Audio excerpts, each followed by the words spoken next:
Hi, everybody, and thank you so much for joining this session. My name is Shimri Winters, and we will be talking today about INSEAD and London Business School.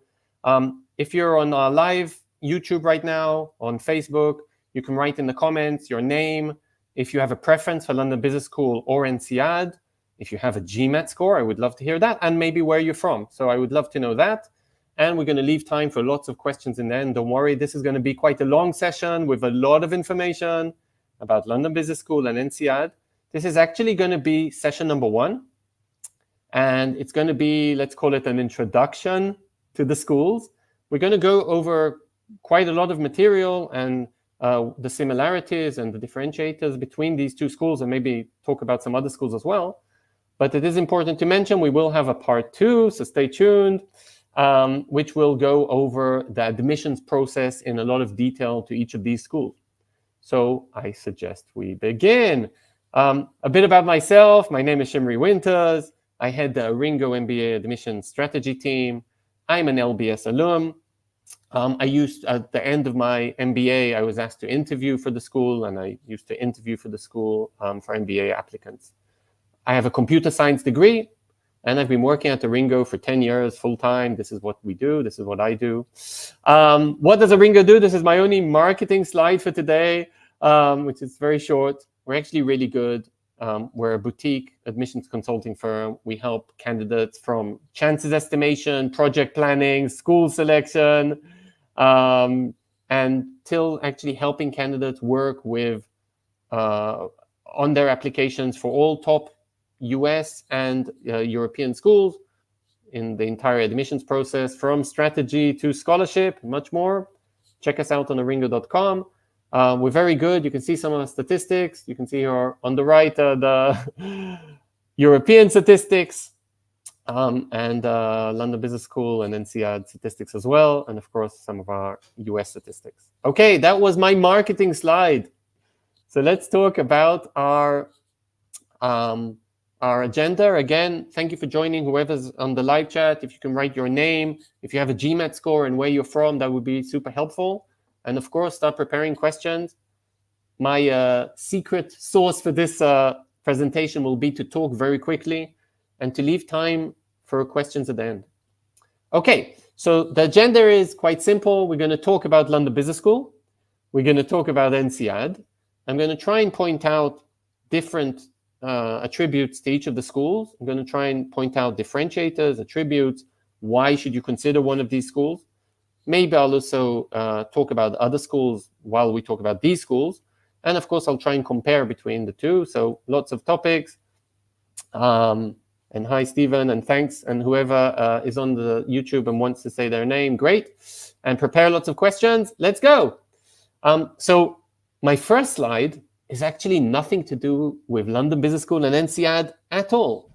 I thought we would put here a general slide which discussed the differences between US MBAs and European MBAs. And when I look at the US schools, the good US MBAs, they're big universities and they're good at everything. I know nothing about journalism, but I'm sure Cornell have a very good master's in journalism. I know nothing about biology. I'm sure Columbia or Duke or Harvard are very good at biology. So these big universities in the US, they're good and big in lots of things. One of them is MBAs. So my mother would know all the big brands in the US schools because they're mentioned on Netflix on nearly every series when the son of the hero goes to college in somewhere, Columbia.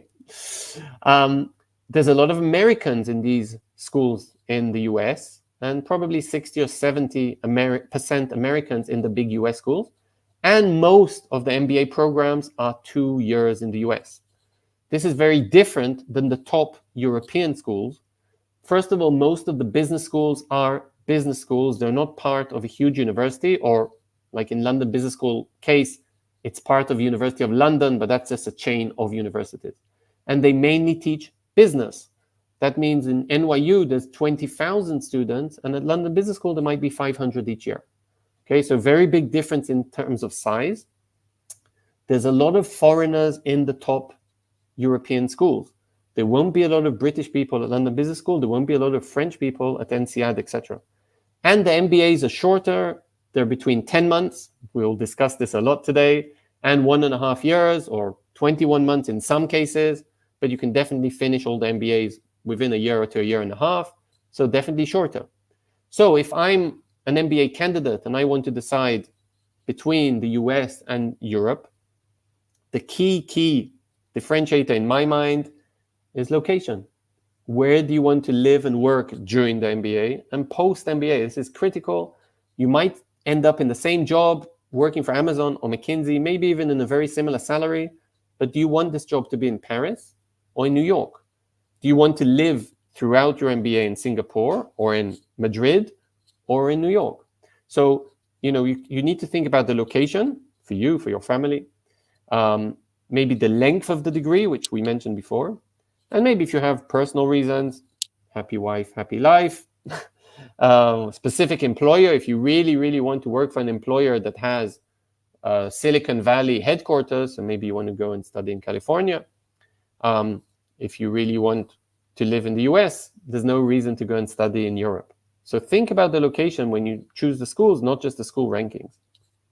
Okay, that I think was one of my only generic slides, which has nothing to do with INSEAD and London Business School. So let's talk about London Business School. And I hope you like these British characters that I love. As a proud London Business School grad, I have to say a few bad things about INSEAD in every call. So I won't say that, but wait for the characters I've chosen for INSEAD.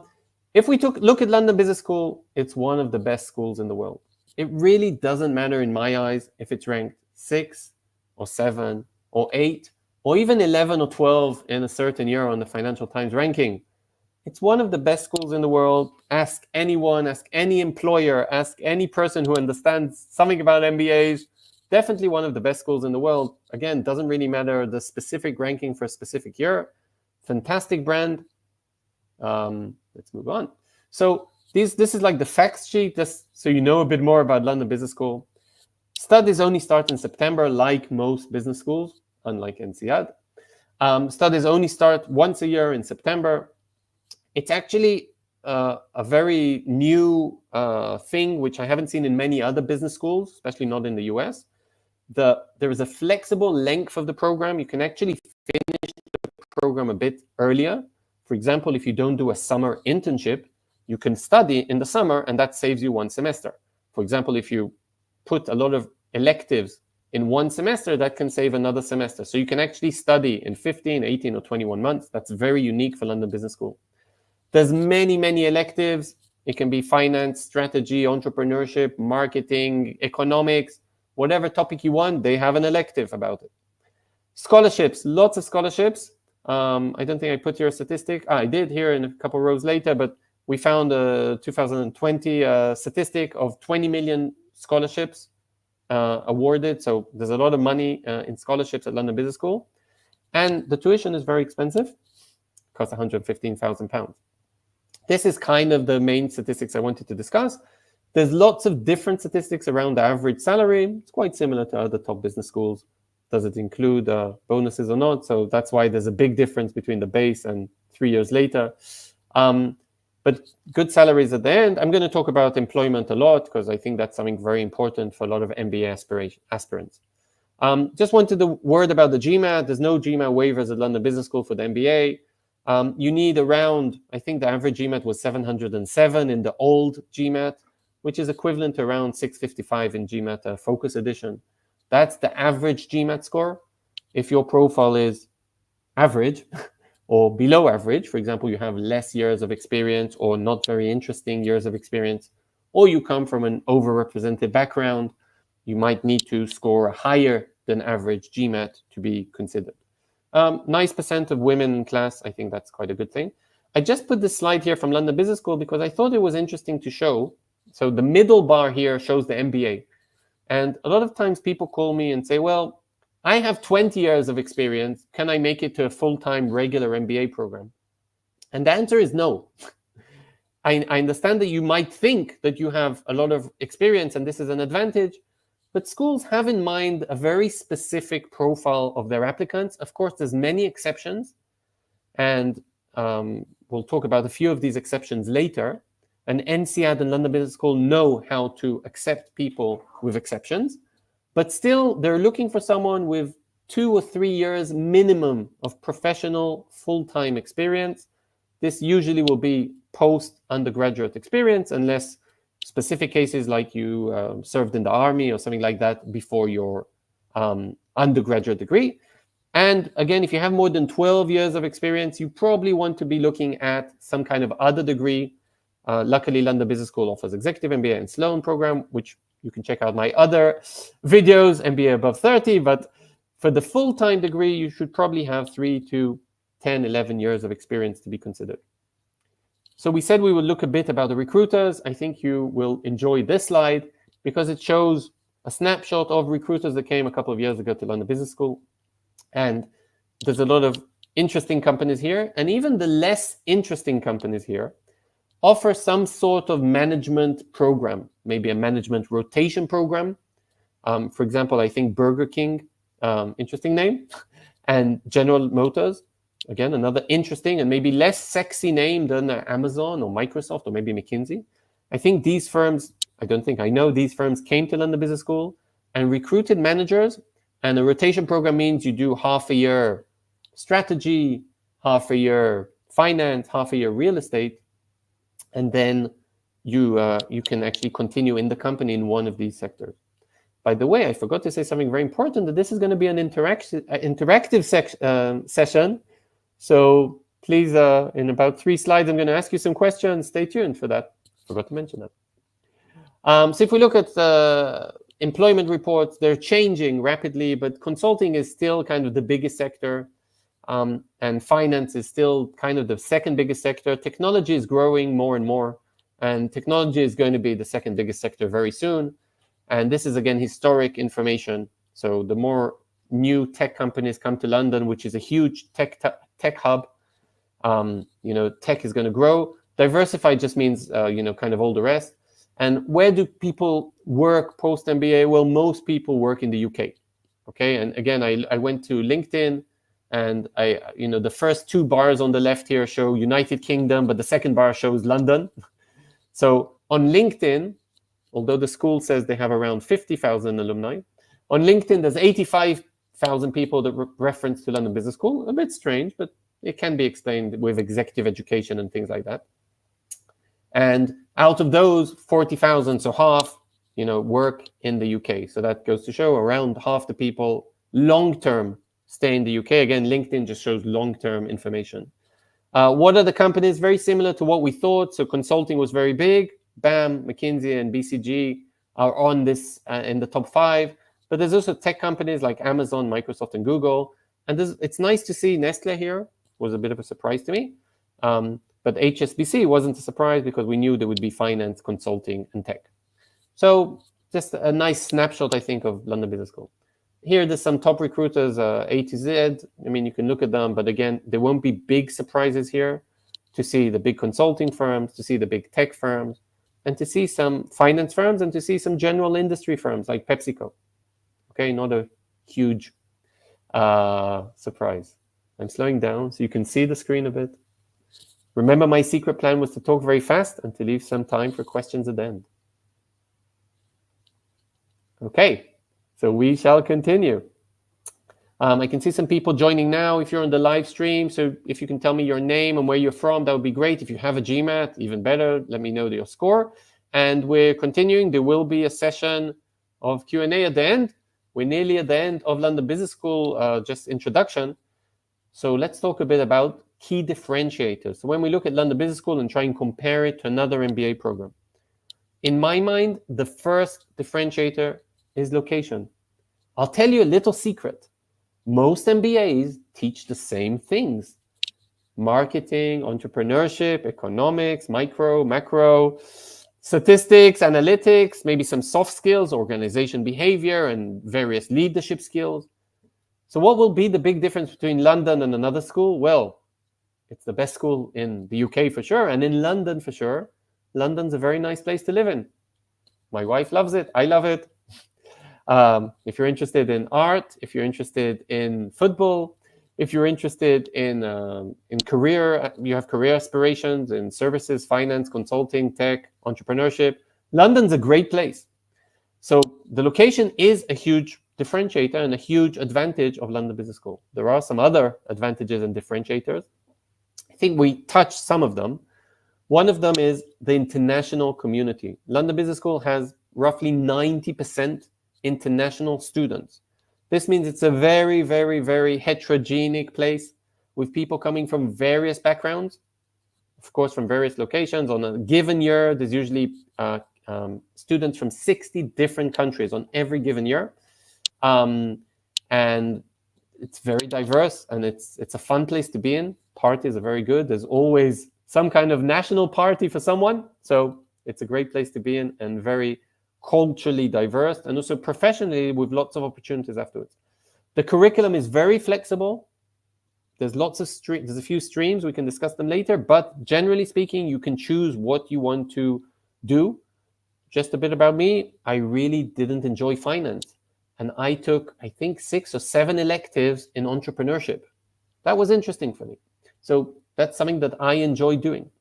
The length of the degree, which we discussed, you can kind of tailor it, do it very quickly in 15 months or slow down in 18 or 21 months. That's very unique. There's a lot of real life connection. You do a lot of projects with real companies. Okay, there's something called London Cap. Again, you're in one of the biggest cities for companies. There's lots of companies that want this London Cap as a project that you go and do in real life with a real company in London.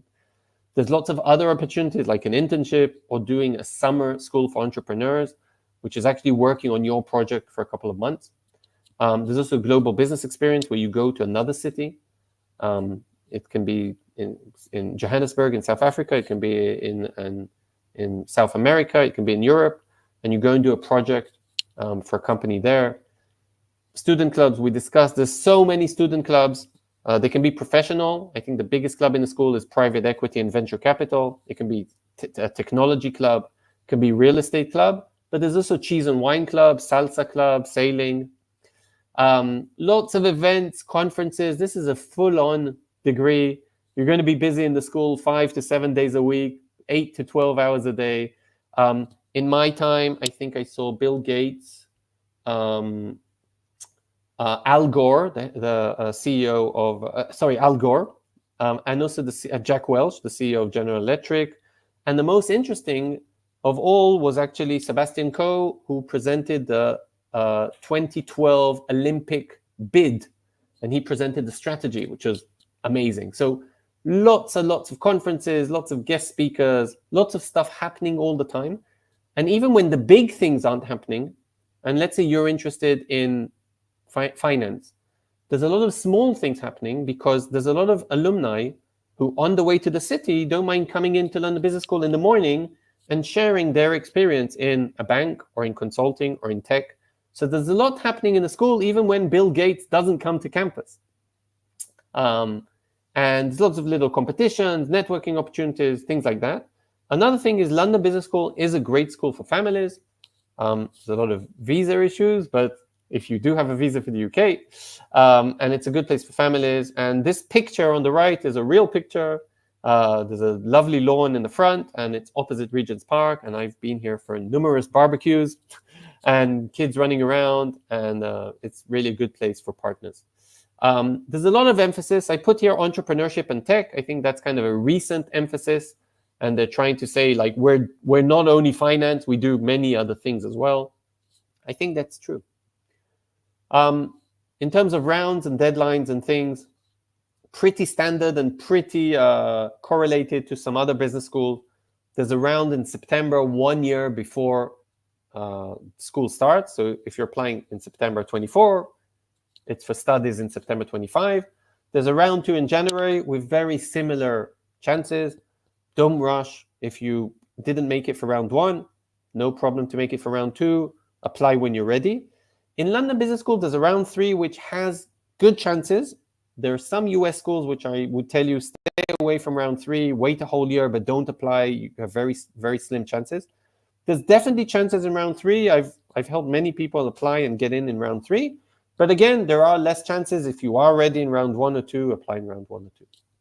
Okay, this is what you need to apply to London Business School. And it's quite long. I would say this is a medium to long application. So the prerequisites are an undergraduate degree. Makes sense. This is a master's degree. But I have to admit that London Business School and INSEAD do make exceptions. If you're a very unique candidate, and I've had probably 2 a year in the last 10 years, so probably around 20 unique candidates, who doesn't have an undergraduate degree, but has a very interesting professional experience, good GMAT, some other things, you can also get into London Business School. But again, most 99% of the candidates will have an undergraduate degree. You need a GMAT or GRE score. Are they waivers? Not for the full-time MBA program. If you want an MBA program, you need a GMAT or a GRE score. And if English is not your mother tongue, or you didn't study your undergraduate degree in an English-speaking university, and the degree wasn't fully in English, you will need to take a TOEFL or IELTS exam of an English eligibility exam and get some kind of minimum score. London Business School don't have a minimum score, but my advice, it should be around above 105 in the TOEFL out of 120. So you need to score like 85+% in these tests. If you have those prerequisites, let's talk a bit about the application itself. And the application includes, this year, London Business School actually added one essay. So the application includes 2 essays and 1 optional essay. I usually recommend to use that optional essay if you have anything else to say. A CV, London Business School, I think is one of the only schools who actually says in the application, please send us a 1-page CV. This is a recommendation for all business schools, but it's mandatory for London Business School. You only need 1 reference. London Business School a few years ago changed the 2 references to 1, which is great. You only need 1 reference. Please choose him wisely. More on that later. And there's a very, very long and extensive online application with a lot of questions. Why are you in your current job? Why did you leave your previous job? What's your biggest international experience? So pay attention to the online application. I call it mini essays, but there's like 10 mini essays in this online application. And if you have all this, and if you pay £201, you can apply to London Business School, and that's it. And I'm looking at the questions while I'm doing this presentation, and there's actually a great question from Jennifer. Do you have to have an undergraduate degree? So the answer is no, you don't have to have an undergraduate degree for London Business School. Very good question. Let's continue. But I promised you an interactive session. So I'm going to drink my glass of water, wherever that is, and I'm going to ask you a question. And it's a trick question because it's not what LBS are looking for. They're looking for a lot of things, which we can go through. But do looks matter? Are looks important? And the answer is yes. Not just the content of your application will be important, but also the looks of your application. Now, there aren't many looks in this application because you're filling out forms and putting text. Okay, so there isn't a lot of formatting to be done.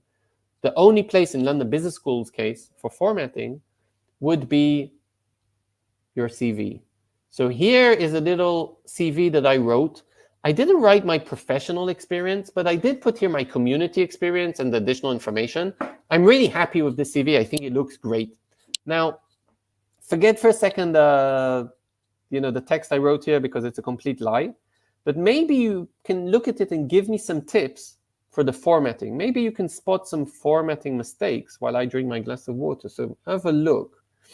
And I'm counting on you guys to help me, because you're MBA experts, with some formatting mistakes. Oh, my bottle of water flew away. You look at this. I'm going over here. And you please write me in the comments if you can find any formatting mistakes. Anyone. I'm going to give a golden prize to whoever finds a formatting mistake. And Prit is the first. Okay, I'm not going to read it yet. Going to let the other people who are not looking at the chat. But you found a quite good one, actually. And it's maybe you can actually mention where it is because it's in several places what you found. I'm going to give you another minute. I'm going to sing you a nice song. La, la, la, la, la. Can you find any formatting mistakes? Aha. So wisdom. I'll go with your alias, but you actually found something that not everybody finds. And okay, Akash, nice. Same one. Okay. And okay, maintenance, you actually asked a very good question, which I'm going to refer to in at the end of the INSEAD slide, so in about 10 minutes. Okay, so great question about a referral. Who's the best referral to choose? I'll answer that. Okay, so I'm going to give you another 10 seconds. Tammy, you're starting to find some good stuff. Okay, 10. Can you find more? 9, 8. Oh my God, Akash, I'm not sure about that one.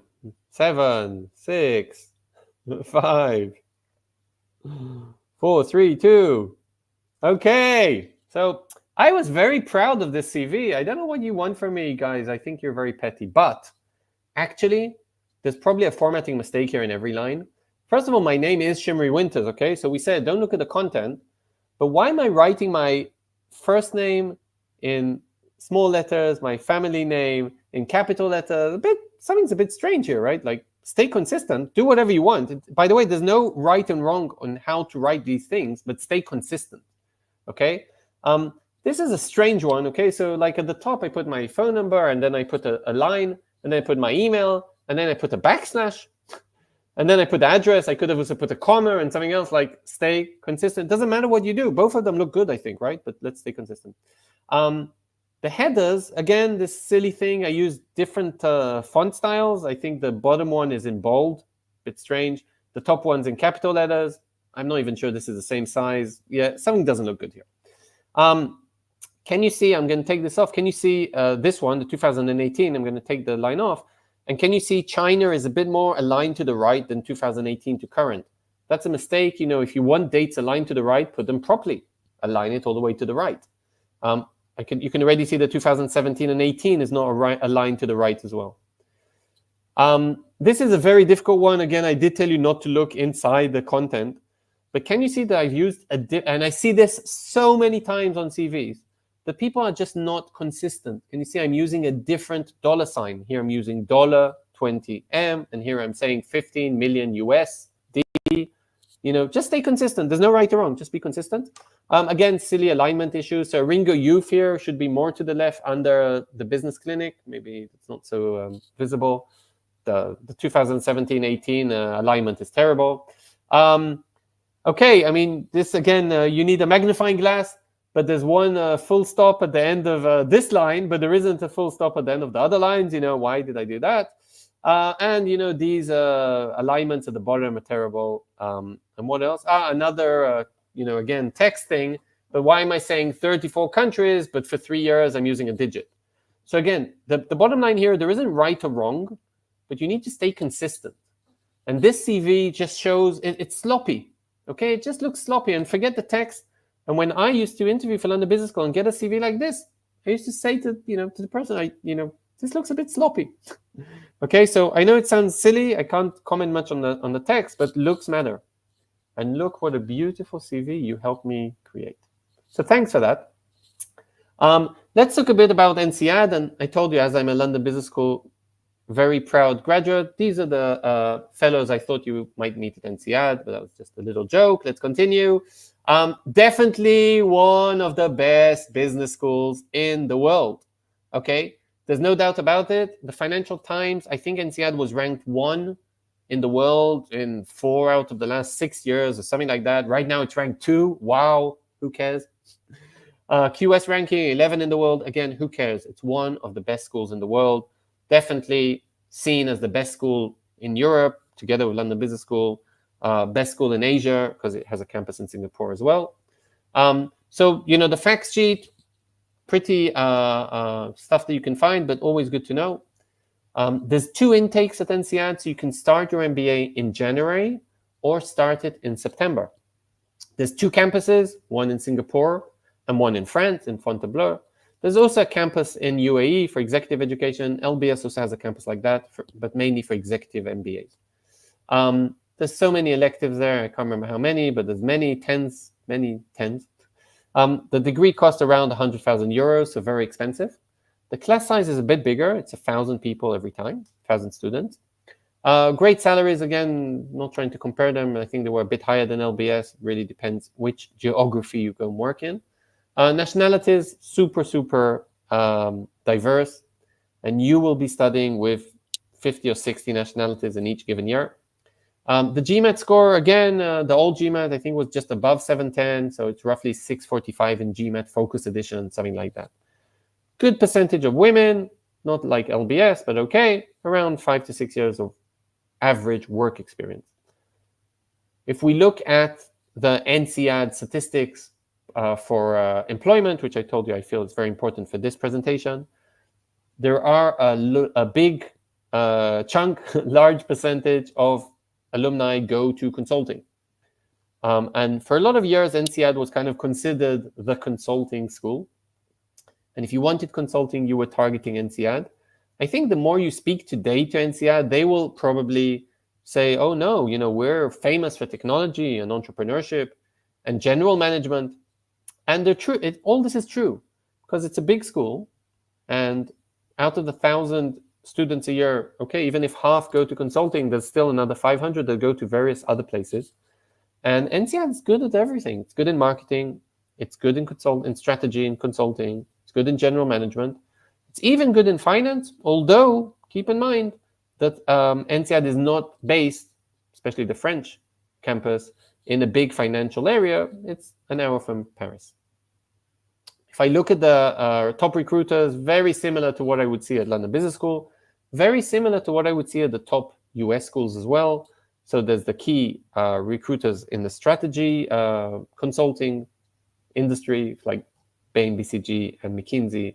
There's the top tech companies, Amazon, Apple, Google, and there's a lot of big companies, Samsung, that come, or MasterCard, if I ignore for a second MasterCard as a finance company, that, like we said, come and employ MBAs for management programs. So again, like restaurant brands, that's a good example. There's a lot of good recruiters. And if I look at the LinkedIn statistics with plus 100,000 alumni plus, that say they studied or worked at INSEAD, you will still see that a big number of them are based in France. But if we take the first here and the fourth, I don't know why France and Paris are separate. Yeah, so we're talking about 17,000 out of 100. Yes, so 17% or something like that. 15% are in France. But if you look, the UK is probably the second biggest one with, I don't know, again, UK plus London is 12 or 13 or 14,000 alumni, which maybe is 12 or 13 or 14%. But you can see spread out very nicely and spread out according to the firms, same firms we would expect, consulting, tech, finance, and all the rest. So what are the unique differentiators? And obviously, is INSEAD right for you? So the big unique differentiator versus nearly every other top MBA in the world is the length of the program. INSEAD is 10 months long. Very, very short. It's quite intensive. You need to kind of come focused. I won't say there's a lot of pressure, but there's very short time to meet everybody and to try and decide on your career goals and then to go and interview for recruiters. And it all happens very quickly. There's a very good return on investment because the degree is short. You start working in a post-MBA lucrative job very quickly. Definitely global brand. I speak to people every day from Canada, US, South America, Asia, Middle East, Europe. INSEAD is a top school, which is known by all. The two campuses is great. And a lot of the students, I think it's actually most of the students, study some of the time in another campus. So they go to both campuses, which is a great experience. Lots of students clubs, not as many as LBS. Maybe you have a bit less time at INSEAD, but still over 40 student clubs. And very strong alumni network. That's something very important. I go to a lot of cities around the world and meet INSEAD alumni. And a lot of them tell me, oh yeah, we had our alumni monthly drinks meeting, and that can be in Hong Kong, that can be in Germany, in Hamburg, that can be in Dubai. So there's a very strong global alumni network, and they stay tight together. Because it's so international, with 90% plus international student rate, it's super, super, super multicultural, diverse environment, unlike US schools, for example. Very good for partners. They do understand that, I've never checked the statistics, a quarter of students, something like that, will come with a partner. And although the French campus is kind of in the middle of nowhere in a small town, it's actually, there's lots of activities for partners. And one of my best friends is a partner of an INSEAD MBA grad. And she did so much in that year when she was in France. And she actually has a stronger network with all the other partners, and actually had a business venture with 2 other partners coming out from INSEAD. So it's very good for partners. And they use case studies, etc. It's also a small school, although maybe double in size than the business school. But it's also a small school versus those big US schools.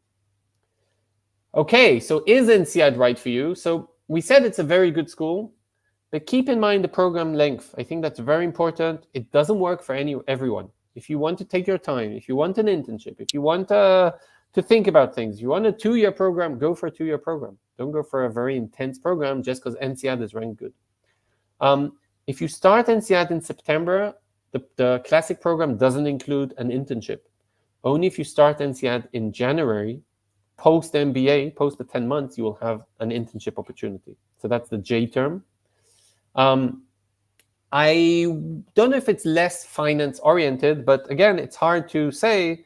It's hard to hide the fact that Fontainebleau is a lovely little village or little town, an hour away from a big city. London Business School or Columbia or NYU or Wharton are in big cities and are very finance oriented and very close to the industry. And INSEAD is a bit further away from the industry. They do have a language proficiency requirement. That means you have to take a course in another language. That's not a prerequisite in some of the other schools. Maybe if you want to go to the US and you want to live in the US and you want to work in the US, don't go to European school at all. Go to a less good US school, but for sure that will be in the US. So don't compromise on the location, which is one of the most important things. We're continuing, and we don't have many more slides, and we're going to have a little interactive question soon. And then I'm going to answer questions, so start preparing your questions. And obviously, I'm going to try and compare a bit between the schools. In terms of rounds, so because INSEAD has 2 intakes a year, so they actually have a lot of deadlines, because each intake, you can start your degree in September or your degree in January, have 4 deadlines for applications. So don't worry about it too much. They usually have a deadline. Should you apply in early deadlines? Well, if you want a scholarship, the scholarship process is actually separate at INSEAD and it's quite lengthy. You need to write a lot of essays for the scholarship, and they're usually given in the first 2 rounds. So there is an advantage for the first 2 rounds. But after speaking to adcoms at INSEAD, they said that the number of applications is much smaller in round 4. Hence, the actual statistics, the acceptance rate in each round is quite similar. Again, this is official news from INSEAD. I still think if you're ready, apply early in round 1 or 2. But if you're not ready, take your time, apply when you're ready. So what does the application process look like at INSEAD? It's quite similar to London Business School, just longer. INSEAD is probably the longest application out there in the whole MBA industry. Probably. Stanford gives it a bit of a fight, but INSEAD beats it in a knockout. You still need an undergraduate degree. And again, INSEAD is one of the few schools that this is not mandatory. If you have a very special profile, you don't have to have an undergraduate degree. You do need a GMAT or a GRE. There's no GMAT waivers for INSEAD full-time MBA program. And if English is not your mother tongue, or you didn't study in an English degree, fully English degree or university, you will need an English proficiency test like the TOEFL or IELTS. I think you need to score 105 out of 120 in the TOEFL as a minimum. That's great. I'm just reminding you the GMAT score was around 710, which is 645. INSEAD website actually says that they prefer to see candidates that score in the top 75% in each of the sections of the GMAT or the GRE. I've seen candidates get accepted with an uneven GMAT or GRE. For example, your quant is very high, but your verbal is a bit lower. But still, that's their they would like to see candidates with a kind of even GMAT or GRE and quite a high one, above, or in the range of, this 645 on average. Why is the application so long? Because they have 7 application essays. They have something called the job essay, but actually it's 4 separate essays plus 3 more. So there's actually 7 essays. So it's a very, very long application. There's also 2 optional essays. In INSEAD's case, usually after the 7 essays, that's enough. But again, if you have something very interesting to say, you can.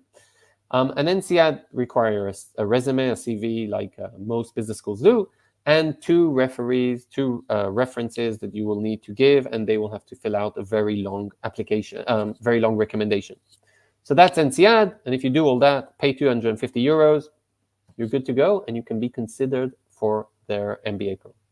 So here's just the application reference, and this is our interactive section. Let's say you had to choose one recommendation, one recommender, okay? Again, we can discuss later what you have to do with 2, and you had to choose one recommender for these MBA programs, either for INSEAD or London Business School. Who do you choose? So start thinking, and you can write in the chat your answers. I'll just give you some these examples, and maybe they'll make you think. So my school teacher, my high school teacher, I know it was a bit long ago because I'm 27 now, and I've studied and worked in university, but she knew me for quite a long time, and she's been teaching in high school for 20 years, so she has a lot of experience, and I was the best 16-year-old boy in the class, okay? Like, that's impressive, and that would be a good recommender. I think she would write a very nice recommendation as well. I also went to university.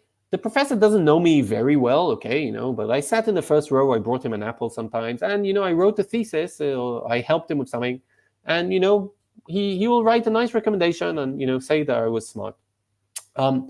I didn't tell you, but my family know the Minister of Agriculture or some other made-up but very senior person. And I haven't worked with him, but he knows me. He knows the family. He's known me from for 20 years already, and he can write whatever I want. He'll just write super clever person. I've known him for 20 years, and give him a spot. Okay, and this will be like someone very famous with with the stamp. I can go to my boss. My boss isn't very senior. He's a team leader, and I do X. I'm a lawyer, accountant, programmer, whatever, and he's a team leader. But still, out of the 3 people he manages, I'm the best, and that's what he's going to say. The CEO of the company is a bit more senior. He doesn't know me because he's the boss of the boss of the boss of the boss. But I can get to him because, my boss can go to him or something, and he'll write some kind of recommendation, but he's super senior. And my mom, I know it sounds strange, but she really knows me, okay? And we're very close, okay? And she would never lie, never, never. And she would say that, I'm a really good boy, and I think she would say that. So what do you think, guys?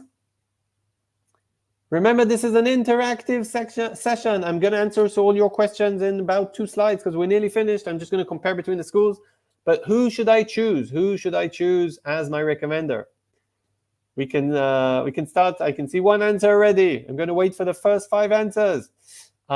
Should we choose the university professor? This is a master's degree. Maybe academics are important. My mom has known me all my life. Like, she would never lie, really. My mom's very good. The CEO, super impressive, right? To bring the CEO of the company, that would be amazing. And, the fact that I managed to get to him, I think that's important. The boss knows me really well, okay, really well, but not very senior. The minister, okay? Like, if I can get to a celebrity, okay, why not do that, right? So what do you think, guys? So we got to the 5 answers. Okay, I'll wait for a 6th one. So I won't badmouth the people that I don't agree with. So I won't mention names this time. But if I had to disqualify the worst ones, well, my mom is the worst one. Okay, that's just unacceptable to bring a recommendation from your mom, your dad, even if you work together. That's a problem. And actually, this was a question from before. What happens if I'm in a family business or an entrepreneur? I only work with my mom and I don't have a boss. So that's an issue, okay? And we need to find a solution for that. Maybe use a client, an investor, a co-partner. But to bring a mom I find it a bit strange. I have to admit I've done that twice or three times where that was just our only option. But again, the mother, it wasn't, or the father, they were working jointly together. But again, this is kind of last option. The school teacher just isn't relevant, okay? I mean, if you went to high school, but since then you've done university and you've worked a few years, this is just too long ago and just not relevant. So now we remain with the four middle ones here. MBA programs are very, very hands-on, professional experience. That's what they're interested in, unlike any other master's degree. So any other master's degree, if you were going for law or psychology or anything else, the professor university recommendation would probably be your first. But in MBA programs, that's less relevant. Again, I've used that before. But if you have strong professional experience, don't use that. Go for the professional recommendation. This leaves the three. And the minister isn't really a professional recommendation. That's just kind of, haha, I know a celebrity. Haha, I know the prime minister. Okay? And that just doesn't help. If the prime minister is not connected to the school in any way and hasn't worked with you and just will say, oh, he's a nice boy, I've known his family, that's just not good. I've seen this with some candidates who weren't successful and then sent me their application. I didn't work with them, so they just sent it me for a review. And then I was kind of looking at it and then say, well, why did you choose this recommender? And say, oh, because he's a celebrity. But that doesn't mean anything if he doesn't know you and can give a good recommendation about you. So that leaves two. And by the way, out of this selection, out of these six people, if I had two recommendations for INSEAD, I would choose the two green ones, the green and the light blue, the boss and the CEO. The CEO is wrong here. You should choose your boss, and you should choose your previous boss, or maybe the boss's boss, or some kind of other project manager that works with you on a matrix basis. But again, if you have 3 or 4 or 5 years of experience, you should find two managers, previous or current. And if not, the boss's boss is okay, but preferably someone who's worked with you on a weekly, if not daily basis, and can say, I've worked with 10 people, Shimri is the best. That's what we want to see in a recommendation. So thank you for everybody who participated in that. That was fun for me. So we're actually in our last 2 or 3 slides. And again, this was just part 1 of this presentation. In the second part, I'm going to dive in to the actual application questions and how to answer the essays. But I did want to just kind of finish with a summary of London Business School versus INSEAD. And there's no good or bad. Obviously, there's just some differences and everybody needs to make their own choice. And a little secret, you won't be the only people who apply to both schools. You also need to get accepted before you make the choice. But it's good to know what you want to do. So definitely both schools are among the best schools in the world. There's no doubt about that. Okay, look at the Financial Times ranking this year, last year, 2 years ago, 5 years ago, 10 years ago, 20 years ago.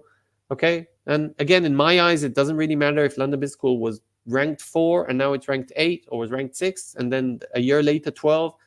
One of the best schools in the world, same with INSEAD. These are highly selective programs. This means the people that study there are top-notch. Okay, they're great professional skills, great communication skills. There's always interviews, so people have interviewed them. They manage to score well on the GMAT. These are very good people, very diverse student base, diverse alumni base, great schools.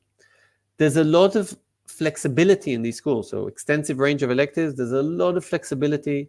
You can kind of choose your path. And like I told you, I decided to take entrepreneurship courses, not because I'm an entrepreneur, because that was interesting for me. There's so many student clubs. And I was a member of the technology club, but I didn't go to the sailing club, but my friends enjoyed that very much. There was a rugby club, a tennis club, a basketball club, but there's also the private equity club, women's and business club, social entrepreneurship club. So there's many, many interesting clubs. And again, if you're interested in it, there's a club. And if there isn't, you can help build a club like that, chess club or whatever interests you. like we said, great schools, lots of international alumni networks, lots of opportunities post-MBA. Good schools also for partners. Both of them are quite good. And there's a lot of emphasis on helping you find a job at the end of the MBA.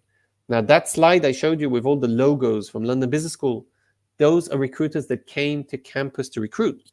So this is a real, I think London Business School have something like 30 people working in career services, helping you find a job at the end of the MBA. So this is serious power, helping you find a job. By the way, the reason the schools are doing it, it's not because they're so nice, it's because of their brand. And one of the key, or the key criteria in MBA rankings is how many students found a job within 3 months, and how much money are they earning? Have they doubled their salary from pre-MBA? Have they tripled it? And these are very big criterias and have a big chunk in the total rankings. Roughly 40% of the ranking is finding, how many students found a job and how much money they were making. So London Business School, INSEAD invest a lot of resources in helping you find a job. And like we said, they're flexible curriculums, and the schools are quite small. Still, I changed colors, I'm sorry. There's quite a lot of differences between the schools. The first and second are the big, and maybe the third, are the big differences, okay? INSEAD is short, INSEAD is a bit more intense, INSEAD doesn't offer an internship if you start in September, and you have to be a bit more focused. Another versus London Business School, which is a longer degree where you have a bit more time. The location is obviously the biggest differentiator. This one's in France and Singapore, and this one's in England. But London Business School also offers a lot of exchange opportunities in US and European and Asian schools. Like we said, the intake is different. You can start your MBA in January at INSEAD, and in both cases, you can start in September. And INSEAD class size is a bit larger. I think these 3 or 4 first differentiators are the big differentiators. And again, there's some smaller differentiators. I'm not sure the focus is such a big differentiator. Like I said, both business schools offer a lot.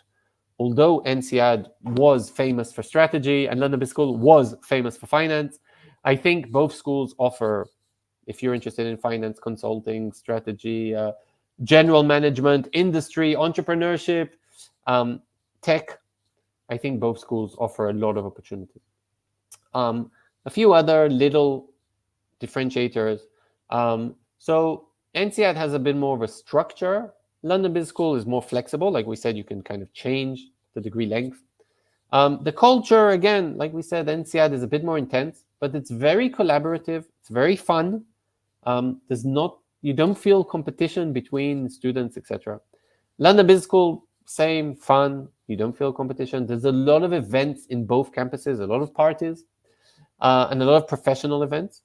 London Business School does offer London as well, and there's a lot of activities that are connected to the city, either fun or professional activities. Remember, you're kind of a tube underground away from any company in the world, and a lot of executives come to London Business School, like I said, for a coffee in the morning, or as a guest speaker in the evening, or for a case.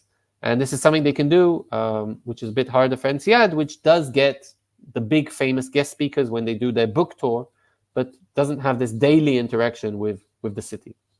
I think those are kind of the big differentiators. Like we said, you primarily work in London or in Europe post-MBA from both schools. So not a huge difference, although from London Business School, there's a higher chance that you'll end up in the UK. I think we saw INSEAD was 13 or 14% according to LinkedIn. London Business School has a very strong startup community, and it's getting stronger and stronger. But INSEAD, especially in Singapore, also has a vibrant startup community. And Singapore is a very nice place if you're interested in tech and startups and strategy. So also very similar opportunities, although kind of different schools. Wow. Okay, so that was me speaking very fast regarding these 2 schools. I'm here to answer any questions that you have. This is my email. If you want some kind of chances assessment, please send me your details. You can please check us out on aringo.com. I'm reminding you that this was session number 1, where session number 2, we're going to dive into admissions in both schools, and we're going to go over the essays of each school and the requirements. And that will be our second session, so stay tuned. And I'm here to answer any questions regarding London Business School, INSEAD, and MBA from our live YouTube and Facebook followers. So I'm here. I'm going to kind of look at the comments from the beginning of the session and try and answer anything. And thanks, guys, for joining. And it was fun for me to talk a lot about 2 schools that I'm very passionate about. So I think I answered the first question about a bachelor's degree. And I think we answered that both schools, you don't have to have a bachelor's degree to get in. So that's very interesting for both schools. So, okay, maintenance, I think I discussed that, but this is a great question. What happens, I'm going to take it like further. What happens if I don't have my boss to recommend me? Okay, so it can be either I'm an entrepreneur, so I don't have a boss, or I'm the CEO, I don't have a boss. And second reason is maybe I don't want to tell my current employer that I'm planning to leave. Okay, maybe I work in a bank. The bonus is a big factor. If I tell them, no bonus, or they fire me on the spot. So there's ways to deal with this situation. For example, to bring a previous employer or previous manager or someone who's left the company, or something like that. If you're an entrepreneur, maybe a partner, a client, and you might want to explain this in the optional essay. I didn't supply a recommendation for my current employer because ABC, and I can supply this in the future, something like that. So that's regarding recommendation. I'm going through the comments, and you found very good things on my CV that wasn't formatted good, so thank you for that. So someone asked about the geography. How does it matter when you're applying to business school? So I'm not sure what the question was. I'll take it in 2 directions. I hope I hit one of them. One is your current geography. That means your background. And second is, does it matter where I study if afterwards I want to go and work in London? So regarding the first question, yes, your background matters. Because if you come from an overrepresented background, and there's a lot of other applicants with a similar profile than yours, then it's very easy for these business schools to compare between the 2 of you, okay? And you have 700 in a GMAT, your competitor has 720. You have 730, they have 740. And in a comparison match, you'll usually lose. There's usually someone better than you. So we always try and look unique. And again, not everybody has a unique background, but at least try for the application to be unique. But if you do have a unique background, that's an advantage. If I take the question to the other direction, what does it matter where I study? For example, does it matter if I study, let's say that in INSEAD, in Singapore, or in France? Yes, I think it does. Because the employers that will come, they might be global employers, but a lot of them come to recruit for the local offices. So even if McKinsey come and recruit from London Business School, there's a high chance, not 100%, but a high chance that you will find a job at the London McKinsey office. But if your dream was to study, if your dream was to live in the US, my suggestion is go and find an MBA in the US. If your dream is to live in Canada, I'm not saying it's impossible to go to INSEAD and come back to Canada and go and work in Canada, but it's definitely harder. Why not study in an MBA that's in Canada or any other country that's connected to the local employers and find a job that way? So I hope I answered the geography a bit. We're going to answer 1 or 2 other questions. Not many. A very good from Hello WW, so hi. Very good question regarding the recommender. So the question is, if your recommender manages 1 person, which is me, okay? So it doesn't manage 3 people, it manages me. Should I go to this recommender or not? And it's a very tough question because I need to know you, and I need to know your profile, and I need to know the other options. But one option would be your manager's manager. If he has a team of 10, out of which 3 are team leaders, but if you only have 1 manager, if your manager only manages you, you probably know the manager's manager. So that would be one option. Option number 2 is going to previous employers. And option number 2 is, yes, using this manager I don't know what his experience is, but maybe he managed people in the past. Maybe he recruited you out of a pool of 10 people. Maybe he works with other, whatever you do, analysts. He doesn't manage them, but he can say, I have 7 years of banking experience. I have managed in the past 10 analysts, and I've worked with 100. Shimri is the best. Okay, so he doesn't manage today more than one, but still his recommendation could be very positive. But again, if it's not positive, choose a different recommender. Very good question from Prit, and I don't even know how to answer it because I need to know your profile. So if you want to send me your CV, GMAT score, and other info, I can try and help. But should you choose, if you have 2 years of experience, which degree should you choose? So the answer is actually quite simple. At the beginning of the slide, I showed you that these schools have a degree called Master in Management and Master in Analytics Management. And if you have 0 to 2 years of experience, so like 1 year of experience, you should go for these degrees or wait for your MBA. Don't apply too early to the MBA. They say minimum of 2 years, but for most cases, it's a minimum of 3 years of professional work experience. If you're interested in finance, yes, you could go for a Master in Finance degree. It's a bit of a different degree, and it concentrates more on finance. And the opportunities post that degree are a bit more limited. They usually are in finance.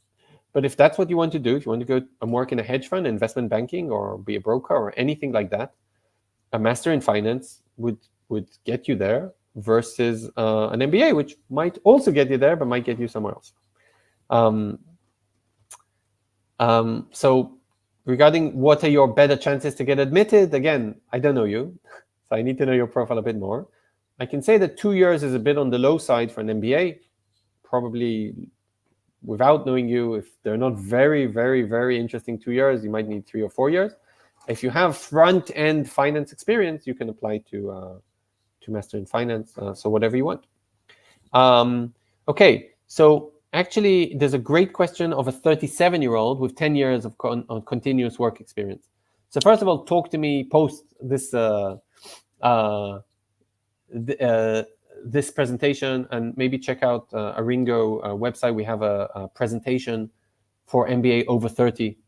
And first of all, if you have more than 12 years of full-time experience, you should not apply to a regular MBA program. Then this leaves you 2 options. One option is the executive MBA, but remember that executive MBA are part-time MBA programs. This means you don't get a visa to live in the country. So if you live today in China and the executive MBA is in London, it's going to be impossible for you to travel every 2 weeks to London. So just keep in mind that regarding the executive MBA, but there's very interesting executive MBA options, both at INSEAD, which is, I think it's once every 5 weeks or something like that, or 6 weeks, and it's like 1 block week. London Business School have a every 2 week degree option, and those have a joint degree with Columbia Business School, which is once a month, either at Columbia or at London Business School. So there's executive MBA options. Another option is London Business School offers something they call the Sloan program. The Sloan program is an MBA, a 1-year MBA for candidates with more than X amount of years, and there's no maximum. And the average age, I think, is like 39 or 40. The average years of experience is like 15. So this is for candidates with more experience than the average regular MBA candidates. And just shoot me a line with your CV or something, and I'll help you. There's some other programs like this in the US, which are special for candidates with more experience than 12 years of experience. But if you have more than 12 years of experience, do not apply to INSEAD or LBS full-time MBA. You're not going to get in. I'm sorry to say that kind of very strictly. It's not a matter of age. It's a matter of years of experience. Okay.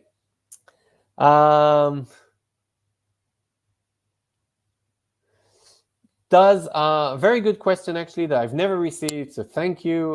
Harshit asked, does LBS or INSEAD check pre-undergraduate marks? That means I've seen a lot of very experienced candidates, mainly from India, Pakistan, some other countries, where even if you have 10 years of experience, you still leave your marks from your high school. This is something that is not needed for MBA programs. This is, we look at you mainly at your professional experience. And even your undergraduate marks are not the most important thing for an MBA. So if you have a mediocre GPA from your undergraduate degree, don't worry about that too much. I think I had quite a mediocre. I think I had a 3.0. With a high GMAT or with an interesting profile and interesting application, you can overcome that. So definitely they don't check before undergraduate, but also the undergraduate GPA is not the most important thing. Again, 10 or 20 more points on the GMAT are more important than another point in your GPA. Okay, we're getting kind of towards the end. I'm going to answer the last question. And then again, I'm reminding you, check out in a couple of weeks, we're going to have another session which will go into the actual applications with me. The last question so would be about the age, okay? And it's a very good question. So let's say I'm 30 or 31 or 32. Is this a problem? And like I answered the 37-year-old with 12 years of experience, I'm going to answer you. London Business School and INSEAD don't care if you're 27 or 28 or 32. You know what? Ignore the age altogether. But is your profile kind of with what we're looking for? Do you have 4 to 10 on average years of experience? It can be 3, it can be 11. But do you have that kind of professional experience? Is the professional experience interesting? Will the MBA, do you have MBA aspirations? Did you write a good application? Do we think, London Business School and INSEAD, think you will add to the class? If the answer is yes, yes, yes, yes to all those, if you're 31, 33, or 26, I don't care, okay? And I'll leave you with last words of wisdom. When I used to interview at London Business School, I used to look for 3 things. We'll discuss this in our next presentation quite a lot. Thing number 1, okay, are you academic? An academic can be, okay, your undergraduate degree, but not necessarily your score and your grades. What did you study? What did you learn? Why did you choose this degree? And what did you learn there? So if you have an interesting degree and you have a good reason why you studied that's good. Plus the GMAT, okay? You do need a certain GMAT. You need to be close to the school's average. You can't have a GMAT 500 points below the average. You can, but then you would have to have super interesting profile. And if your GMAT is around the average, so I can see you're academic enough. That was number 1. Number 2 that I was looking for when I used to interview for London Business School was, your professional experience. This is the most important thing for an MBA. Is your professional experience interesting? And it doesn't have to be a certain industry. It can be a waiter that was promoted to a shift manager and now is a restaurant manager, and he wants an MBA because he wants to be a restaurant owner. That's interesting, okay? And I can see some progress in the career, and I can see ambitions, and I think the MBA can help them. So your professional experience plus kind of the why MBA, very, very important. And the third thing is something very tough. It's everything else. Would I want you in the class with me? And are you someone interesting? So if you're only working all your life, you work very, very hard and you have great scores but you're like the most boring person in the world, you would probably not pass my interview. So maybe you would pass the first stage of applying and maybe you would get to the stage of the interview. So you have to also be someone a bit interesting. Now, not everybody built an orphanage in somewhere. And not everybody backpacked Africa and Asia and Europe and did a train ride across 50 countries. So there's lots of ways to be interesting. Maybe you have interesting hobbies. Maybe you're an interesting person. Maybe you ran a marathon. Maybe you volunteer in your church. So as long as you have something, which I think I can have a nice discussion with you in the pub after London Business School. We go a lot to the pub. That would be like the third thing. And this is what we would look in the application also, that you're academic, professional experience, and have kind of a third thing. So thank you very much for whoever joined this session live, whoever's watching it in a delay, that's good as well. Check out our next session regarding the actual application process. Lots of luck if you're applying to London Business School and INSEAD and other schools as well. My email is here. Check out our website, aringo.com. Thank you, guys. Thank you, GMAT, for hosting us, GMAT Club for hosting us today. And see you in our next sessions. Bye for now.